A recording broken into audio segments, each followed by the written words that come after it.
parler de l'intégrisme. C'est une catastrophe qui est directement dirigée par le régime iranien. C'est le premier régime intégriste de l'histoire contemporaine qui a pris forme en Iran sous le nom de Velayat Faqih ou régime du guide suprême. Mais le Velayat Faqih est opposé à l'islam parce qu'il s'agit d'une dictature absolue.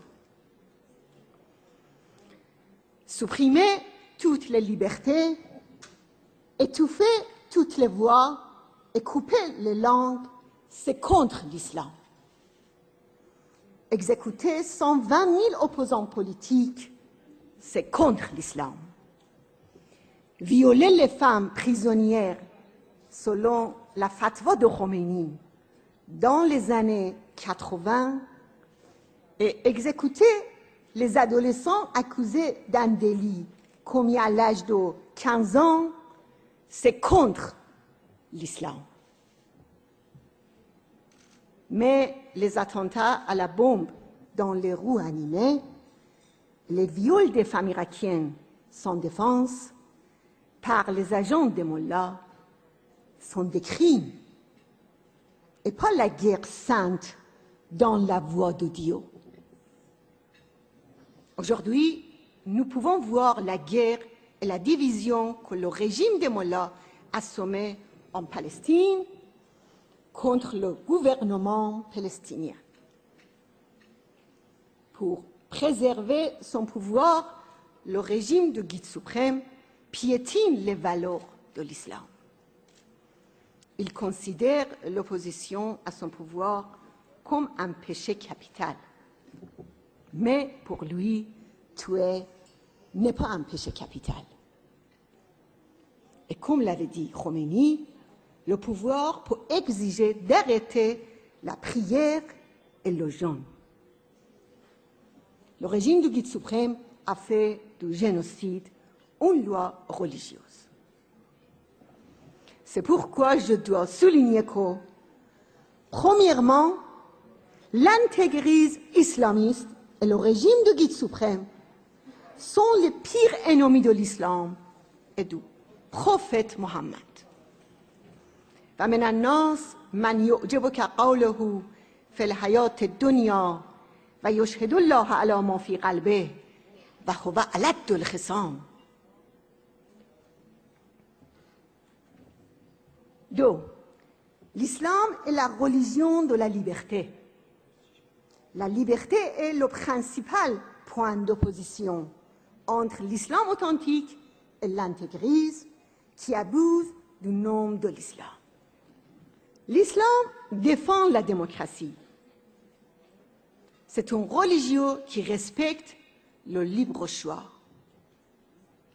وشاورهم في الأمر والذين يستمعون القول فيتبعون أحسنه. 3. L'islam rejette la contrainte. Chacun est libre de choisir la religion. La religion est séparée de l'État. Les fidèles de toutes les religions sont égaux devant la loi. قل يا أهل الكتاب تعالوا إلى كلمة سواء بيننا وبينكم. 4. L'islam défend les droits de l'homme, la vie d'une personne ou celle de toute l'humanité. ومن أحياها فكأنما أحيا الناس جميعا. La Déclaration universelle des droits de l'homme et les conventions internationales servent le message de miséricorde et de tolérance de l'islam. 5. L'islam est la religion de l'égalité des femmes et des hommes.